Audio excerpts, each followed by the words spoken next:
Hey friends, this is Marilyn from TarotClarity.com, and today's video is, oh, there goes my cuckoo. I'm sorry, it's going to cuckoo 10 times. But anyway, today's video is by a subscriber request, and especially since I do many demonstration videos where I do a quintessential card. I did not invent the quintessential card. That, I believe, was invented by Oswald Wirth, one of the early esoteric card readers. I just like it. I just like that thing that he did by adding, well, you've seen enough of my videos to know what I'm talking about. And at any rate, sometimes when you do that and you come across a deck where the numbers have a different assignation, right? The sequence of numbers is not the same in every single deck, particularly in the early historic decks. And she mentioned in particular the Budapest. Now, oh, I have two. That was the other cuckoo clock. This is the one that's in my room. This house cuckoos all day long. Clocks all over this house. Oh, at any rate, so I thought she asked me to do a demonstration reading using the Budapest to demonstrate how it would be done. Now, one of the things that you probably should do, which I do when I am using a deck that's atypical, I create a cheat sheet so I can recall what numbers might have a different sequence.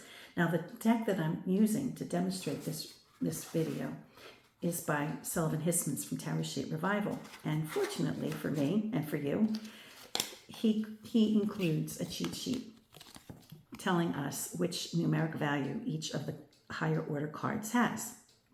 Now, it's a little confusing, and it's written in Italian, of course. However, once you put the cards in the sequence that he indicates, it's not hard to identify who they are. So before I go into the reading, I'm going to familiarize you with each one of these cards. Okay, so in the very beginning, we have Il Matto, which is, I think we'd all be able to identify that was the Fool card. For number one, we have El Bagatella, which we would identify as the Magician card.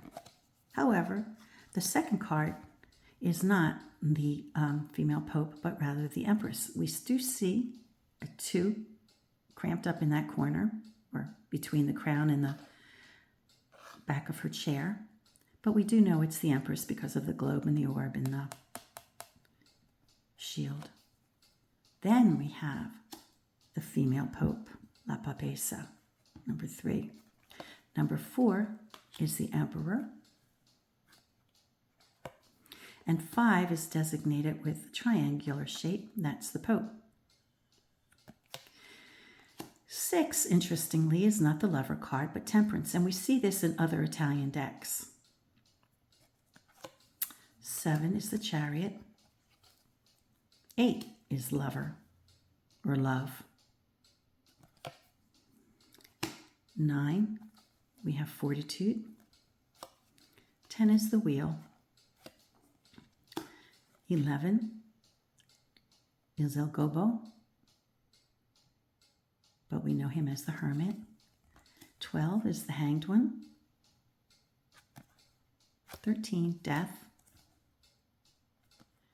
Now remember, 14 that we associate with Temperance was number 6, so here 14 is the Devil. 15, again, we see the triangular shape for the 5. 15 is the Tower. 16 is the Star. 17 is the Moon. 18 is the Sun. 19 is Judgment. 20 is Justice. You see how high-ranking Justice is. And then the final card has no number. I don't see a number, but that is the World. The World card. Now, why did they have different numerical sequence? Well, it's possible in the early days they just didn't standardize the sequence, and the card games were played regionally, and so different regions of Italy would have designated which virtues or which concepts they considered to be more important than the others. If there were no numbers on the cards, which a lot of times the earliest cards didn't have numbers, it was agreed upon by all the players, just like you would agree upon rules of play in any modern game, They would agree upon the rules ahead of the time and to know which ones that were in the sequence they preferred to play. But as I mentioned, I think it varied according to region. So when you do a reading with this deck, you probably should keep your cheat sheet so that when you do a quintessential, if you do a quintessential card, you know which card it is that you're looking for from the get-go. Another thing before I get in with this deck to point out is that sometimes these older decks are a little harder to tell what they are. And every time I use this deck, which is not often, but some decks I use a lot more than others. This is not a deck I use a lot of. I love this deck. I'm so happy it's in my collection, but I don't use it a lot for divination. But obviously he's a knight. But I didn't see any of the emblems. I didn't see a sword, I didn't see a coin, I didn't see a cup, and I didn't see a baton. But I did see what looks like an alligator. I'm sure it's not an alligator, but I just saw this, like, what is this? So I put all the cards in sequence in their suits, and then the one that was missing a knight was the one this belonged to, which is the batons. So sometimes before you get into reading with a deck, there are some decks where you really have to identify what every card is and familiarize yourself with every single card. So let me go off. Well, first of all, I have to shuffle these cards because I put them in order to do this speech. But I want to come up with a question. I want to go into my meditative place, and I want to mix and handle the cards. So for this reading, I decided to do a question regarding a peculiar thing we saw in our sunroom. Now, this house, we have motion detectors and cameras and alarms all over the place. And it's, we do it for security, obviously, in this day and age, especially since I've been watching a lot of true crime channels. I kind of get spooked out because there's so many crazy people in this world. But at any rate,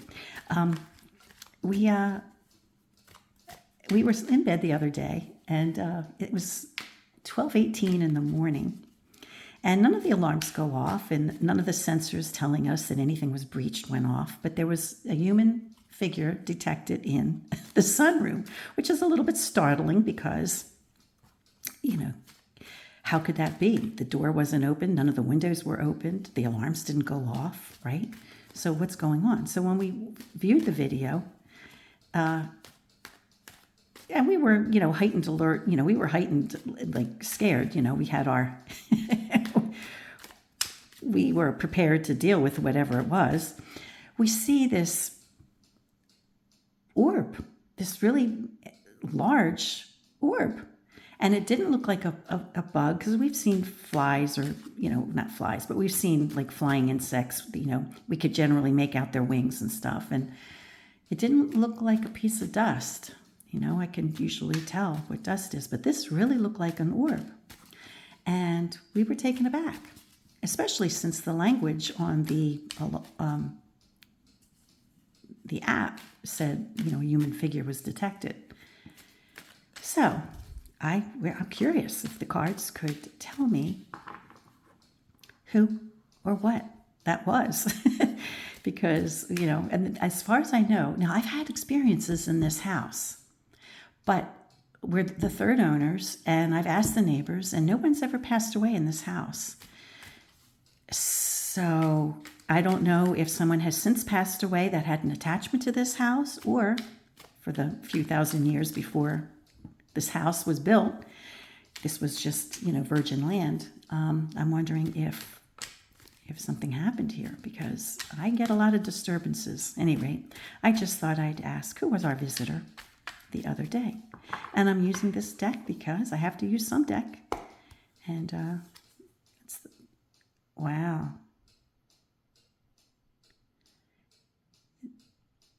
Wow. You know, I had a funny feeling. Let's see.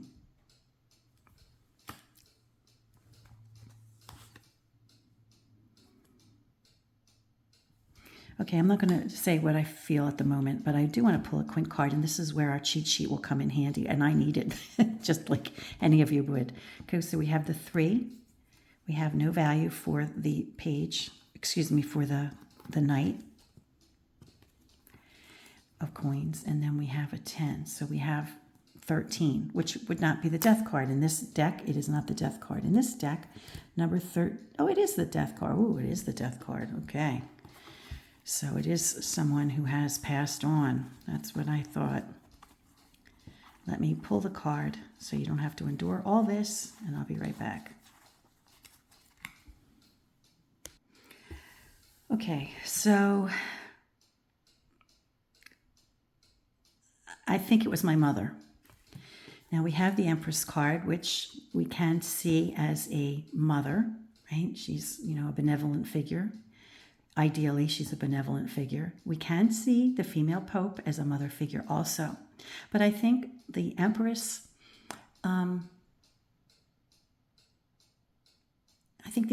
also has a motherly side to her, especially if she's looking toward someone of lesser rank than her. Now, this isn't a page, but this could be me, or it could be, this knight is holding a coin, and she is looking at this knight. And we've been talking an awful lot lately about how sad we are that my mother died prematurely, just like 2 years before the first of her great-grandchildren would have been born. And she was never in this house, although I think she would love this house, and I think she would be happy for me. So we've had a lot of conversations about my mother in this, since we've moved here. And I think this is about my mom checking in on the next generation. Here we have the Wheel of Fortune, like life goes on. There's a continuum, right? And this isn't a page, where it would be like children, but it could be me, moving forward, right? It's like she's looking at me, and I'm kind of carrying the family line.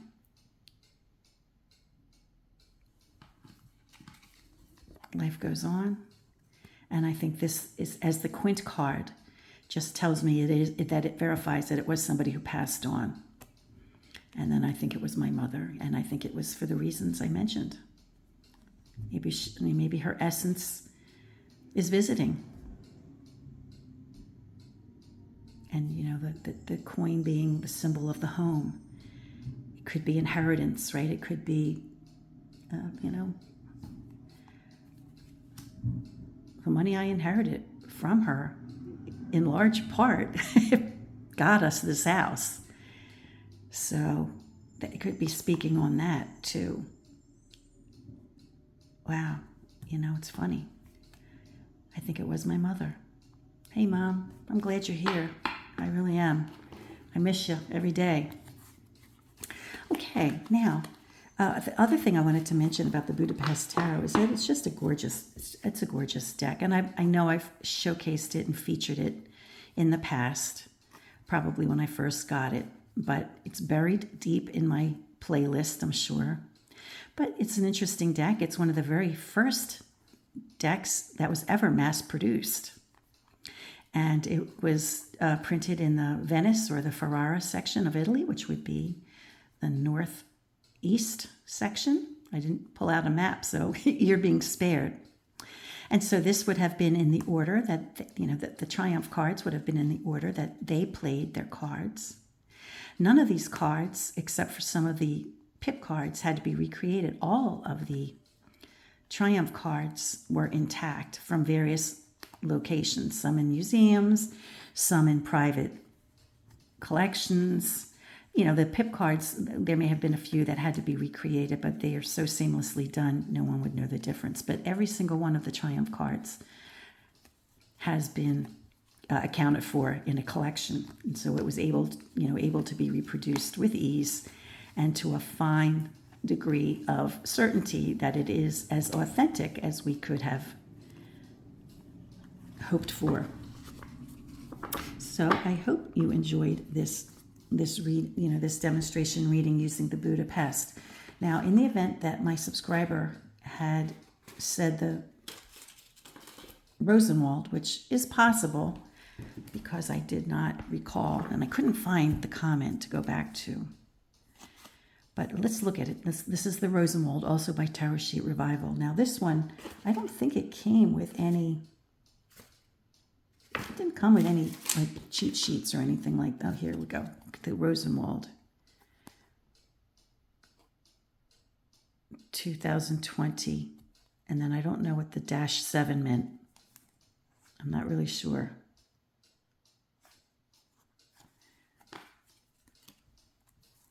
But here's the Rosenwald. Now this one is not in any kind of color, but the numbers seem to be in order. I did a video on this deck when I first got it. So if you want to go back and see it. But this is, again, another Italian deck that is intact. Or I think there are some that were recreated. I think there were some. Now this one, listen, this was based on 3 uncut sheets of playing cards at the National Gallery of Art in Washington, D.C. So if you're in the States and you go to D.C., you may be able to see this deck. I think I might have seen it decades ago. And there's another one it looks like it's in a German museum. On the National Gallery Trump sheet, the printed cards are reversed in a mirror image. Our version reverses it back because the German deck clearly shows the Trump printed in the correct orientation. Oh, it's Dutch, okay. The Dutch sheet offers an important clue concerning the origin and date because it's associated with a sheet belonging to a book printed in Perugia. Okay, the most common theories point to a Florentine origin of this deck between the late 15th century and early 16th century. So this deck, the cards of this deck were probably rejects, I guess, and they were found in, when a book was being restored. But we have the sequences typical, which is why I thought maybe my subscriber mentioned the Budapest and not the Rosenwald, because we have typical orders. Okay, for 7, we have Temperance. Okay. So we don't have the Chariot here, 7. So this is a little odd too. So in this case, I would just since I don't have a cheat sheet, that cheat sheet wasn't provided with this deck. So this is weird, right? So we have 8. I'm sure that's an 8, right? For Justice. But correct me if I'm wrong, but that looks like 8 also for Fortitude. So perhaps they meant 9, because the next card I have is the Chariot for 10. And then some of these aren't numbered at all, so I just put them in the order I thought maybe they'd go in, but that's not true either, because the Hermit is 12. And he has no number.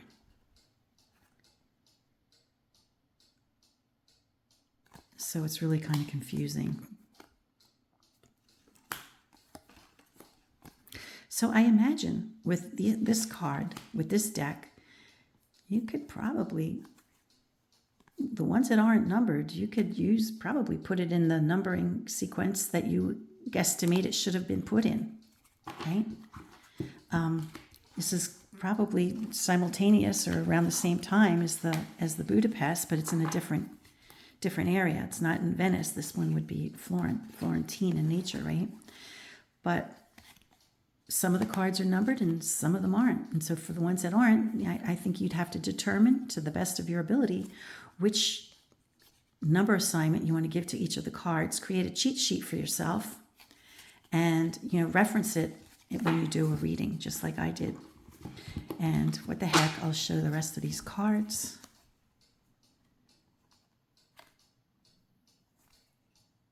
And I'm guessing that some of these were probably recreated because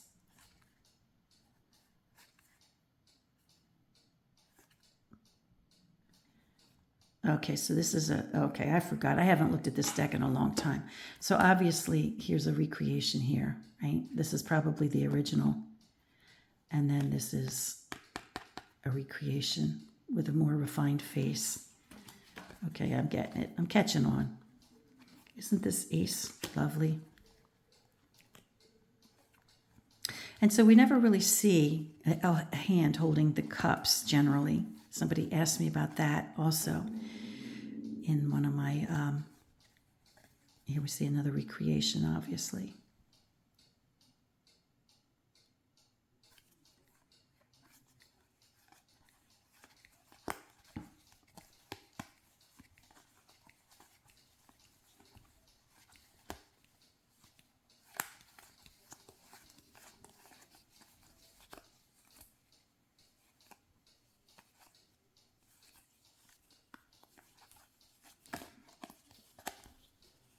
I think this deck is an extended deck. It has a few extra cards for the reasons I just showed, that some of the cards were maybe recreated or something like that. But I don't have this. I'd have to really sit down and spend some time with this deck to sort it all out. And I didn't do that like I did for the Budapest. So I hope my subscriber was referring to the Budapest. And in any case, I hope I answered the question no matter what deck she was referencing. How you might, I say it many times when you have an atypical deck or a deck. Let me flip the camera. Did you hear that? My cuckoo clock went off. What? On a half hour. I've said it many times when you have an atypical deck, or if there's something about the deck that's a little different, than what you're accustomed to. Read the deck. Read the deck. I mean, sometimes a card is designed in such a way that it delivers quite a different message than a more traditional card would. Right? So you don't want to impose a meaning to a card where that's not what it's demonstrating in the image, right? So I do think you want to interpret the deck. So interpret the deck. I hope this has been insightful and helpful to anyone who was interested. Until next time, friends, peace, stay well, be kind, and do no harm.